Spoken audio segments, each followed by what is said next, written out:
ವಿಧಾನ ಪರಿಷತ್ ಸದಸ್ಯ ಸಿಟಿ ರವಿ ಅವರ ಬಂಧನವನ್ನು ಖಂಡಿಸಿ ರಾಜ್ಯ ಕಾಂಗ್ರೆಸ್ ಸರ್ಕಾರದ ವಿರುದ್ಧ ಕೊಡಗು ಜಿಲ್ಲಾ ಬಿಜೆಪಿ ಮಡಿಕೇರಿಯಲ್ಲಿ ಪ್ರತಿಭಟನೆ ನಡೆಸಿತು.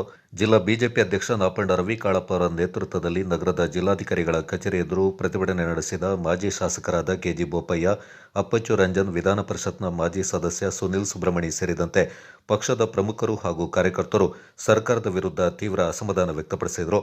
ಈ ಸಂದರ್ಭ ಮಾತನಾಡಿದ ಜಿಲ್ಲಾ ಬಿಜೆಪಿ ಅಧ್ಯಕ್ಷ ನಾಪಂಡ ರವಿ ಕಾಳಪ್ಪ, ಕಾಂಗ್ರೆಸ್ ಸರ್ಕಾರ ಆಡಳಿತವನ್ನು ದುರುಪಯೋಗಪಡಿಸಿಕೊಳ್ತಾ ಇದೆ.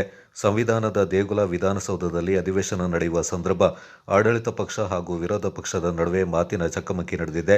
ಇದನ್ನು ನೆಪ ಮಾಡಿಕೊಂಡು ಪೊಲೀಸ್ ಇಲಾಖೆಯ ಮೇಲೆ ಒತ್ತಡ ಹೇರಿ ಸಿಟಿ ರವಿ ಅವರನ್ನು ಬಂಧಿಸಿರುವುದು ಒಬ್ಬ ಜನಪ್ರತಿನಿಧಿಗೆ ಹಾಗೂ ಸಂವಿಧಾನಕ್ಕೆ ಮಾಡಿರುವ ಅಪಮಾನವಾಗಿದೆ ಎಂದು ಆರೋಪಿಸಿದರು. ಜಿಲ್ಲಾ ಬಿಜೆಪಿ ಪ್ರಧಾನ ಕಾರ್ಯದರ್ಶಿ ಮಹೇಶ್ ಜೈನಿ, ವಕ್ತಾರ ಬಿಕೆ ಅರುಣ್ ಕುಮಾರ್, ಕಾಂಗಿರ ಸತೀಶ್, ಮಡಿಕೇರಿ ನಗರಾಧ್ಯಕ್ಷ ಉಮೇಶ್ ಸುಬ್ರಹ್ಮಣಿ, ಮಹಿಳಾ ಬಿಜೆಪಿ ಜಿಲ್ಲಾಧ್ಯಕ್ಷೆ ಅನಿತಾ ಪೋಯ್ಯ, ಮಾಜಿ ಅಧ್ಯಕ್ಷರಾದ ರಾಬಿನ್ ದೇವಯ್ಯ, ಬಿಬಿ ಭಾರತೀಶ್ ಮತ್ತಿತರ ಪ್ರಮುಖರು ಈ ಸಂದರ್ಭ ಪಾಲ್ಗೊಂಡಿದ್ದರು.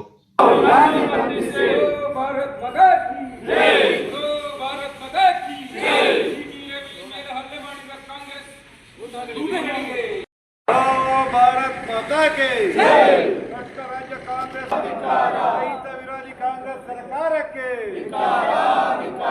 ಜನ ವಿರೋಧಿ ಕಾಂಗ್ರೆಸ್ ಲಕ್ಷ್ಮೀ ಹೆಬ್ಬಾಳ್ಕರ್ ವಂದಿಸಿ ಸರ್ಕಾರಕ್ಕೆ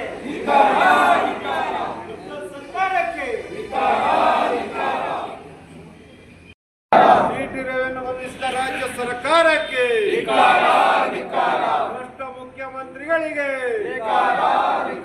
ಭ್ರಷ್ಟ ಉಪಮುಖ್ಯಮಂತ್ರಿಗೆ, ಬಿಜೆಪಿ ಸಂಸದರ ಮೇಲೆ ಹಲ್ಲೆ ಮಾಡಿದ ರಾಹುಲ್ ಗಾಂಧಿಗೆ ಬಂಧಿಸಿ ಬಂಧಿಸಿ ರಾಹುಲ್ ಗಾಂಧಿ ಬಂಧಿಸಿ ಬಂಧಿಸಿ ಬಂಧಿಸಿ.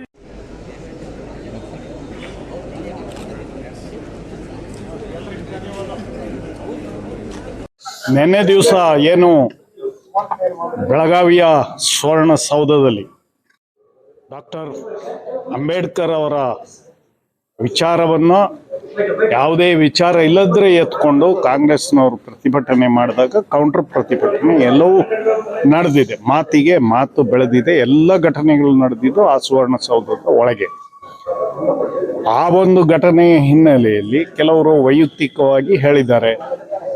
ಈ ಹಿನ್ನೆಲೆ ಒಳಗೆ ಆದಂಥ ಮಾತಿನ ಚಕಮಕಿ ಇದನ್ನೇ ಹಿಡ್ಕೊಂಡು ನೇರವಾಗಿ ಕಾಂಗ್ರೆಸ್ನವರು ಕಾನೂನು ಬಾಹಿರವಾಗಿ ನಮ್ಮ ಪಕ್ಷದ ನಾಯಕರು ಹಾಗೆ ವಿಧಾನ ಪರಿಷತ್ತಿನ ಸದಸ್ಯರಾದ ಸನ್ಮಾನ್ಯ ಸಿಟಿ ರವಿಯವರನ್ನ ಏನೂ ಕಾರಣವಿಲ್ಲದೆ ಕಾನೂನು ಬಾಹಿರವಾಗಿ ಅಕ್ರಮವಾಗಿ ಬಂಧನ ಮಾಡಿದ್ದಾರೆ.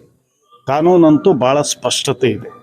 ಯಾವುದೇ ಒಬ್ಬ ಶಾಸಕರನ್ನ ವಿಧಾನಸಭೆ ಆದರೆ ವಿಧಾನಸಭೆಯ ಪ್ರೆಮಿಸಿಸ್ ಒಳಗೆ ಬಂಧಿಸಬೇಕಾದ್ರೆ ಸಂಬಂಧಪಟ್ಟ ಸಭಾಧ್ಯಕ್ಷರು, ಪರಿಷತ್ ಆದರೆ ಸಭಾಪತಿಯವರ ಅನುಮತಿ ಪಡ್ಕೊಂಡು ಮಾಡಬೇಕು. ಎಲ್ಲರಿಗೂ ಗೊತ್ತಿರೋದು ಈ ಘಟನೆ ನಡೆದಿದ್ದು ವಿಧಾನ ಪರಿಷತ್ತಿನ ಸಭಾಂಗಣದ ಒಳಗೇನೆ ನಡೆದಿರುವಂಥ ಘಟನೆ. ಅದಕ್ಕೆ ಅಲ್ಲಿಯ ಸಭಾಪತಿಯವರ ಅನುಮತಿ ತೆಗೆದುಕೊಂಡು ಏನೇ ಕಾನೂನು ಕ್ರಮ ಕೈಗೊಳ್ಳಬೇಕಾಗಿತ್ತು, ನೇರವಾಗಿ ಅವರಿಗೆ ದೂರು ಕೊಡಬೇಕಾಗಿತ್ತು. ಇಂಥ ಘಟನೆಗಳು ಹಲವು ನಡೆದಿದೆ. ಯಾವ ಸಭಾಧ್ಯಕ್ಷರು ಆಗಲಿ ಈ ಥರದ ಇದು ಮಾಡಿಲ್ಲ. ನಾನಿದ್ದಾಗಲೂ ಆಗಿತ್ತು.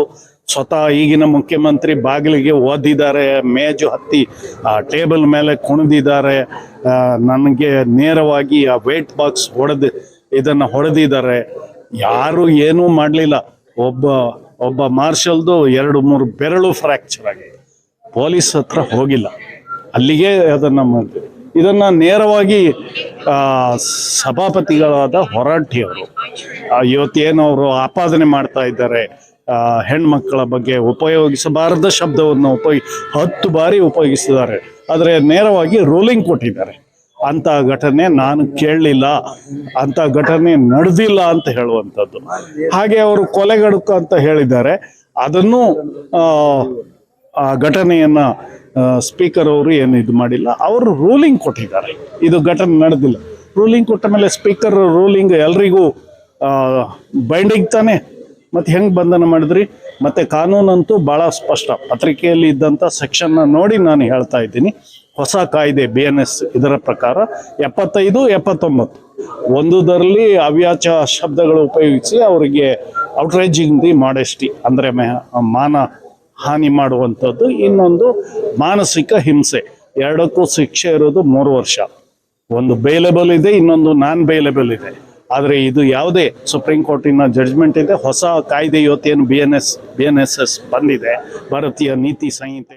ನಿನ್ನೆ ಬೆಳಗಾವಿಯಲ್ಲಿ ನಡೆದಂಥ ಸುವರ್ಣಸೌಧದಲ್ಲಿ ನಡೆದಂಥ ಗೂಂಡಾಗಿರಿಯನ್ನು ತೀವ್ರವಾಗಿ ನಾನು ಖಂಡಿಸ್ತೇನೆ. ವಿಧಾನಸೌಧದ ಒಳಗೇನೆ ಹೋಗಿ ಹಲ್ಲೆ ಮಾಡ್ತಾರೆ ಅಂತ ಹೇಳಿದ್ರೆ ಪಾಪದ ಜನರಿಗೆ ಎಲ್ಲಿ ರಕ್ಷಣೆ ಇದೆ? ಇದು ಒಂದು ಗೂಂಡಾ ಸರ್ಕಾರ ಅಂತ ಹೇಳ್ಬೇಕಾಗ್ತದೆ. ಕಾಂಗ್ರೆಸ್ ಸರ್ಕಾರ ಇದೊಂದು ಗೂಂಡಾ ಸರ್ಕಾರ. ಅದರ ಜೊತೆಗೆ ಪಾರ್ಲಿಮೆಂಟಲ್ಲೂ ಕೂಡ ರಾಹುಲ್ ಗಾಂಧಿ ಒಬ್ಬ MP ನ ದೂಡಾಕಿ ಅದು ಕೂಡ ಪೆಟ್ಟಾಗಿದೆ ಅಂತ ಹೇಳ್ತಾ ವಿಚಾರ ಮಾಡ್ತಾರೆ. ರಾಹುಲ್ ಗಾಂಧಿ ಡೆಲ್ಲಿಯಲ್ಲಿ ಗೂಂಡಾಯಿಸಮ್ ಮಾಡ್ತಾರೆ, ಇಲ್ಲಿ ಲಕ್ಷ್ಮೀ ಹೆಬ್ಬಾಳ್ಕರ್ ಅವರ ಪಾರ್ಟಿಯವರು ಸೇರಿಕೊಂಡು ಇಲ್ಲಿ ರವಿಯವರ ಮೇಲೆ ಹಲ್ಲೆ ಮಾಡಿ ರಕ್ತ ಬರುವಂತೆ ಸೋರಿಯುವಂತೆ ಹಲ್ಲೆ ಮಾಡಿದ್ದಾರೆ.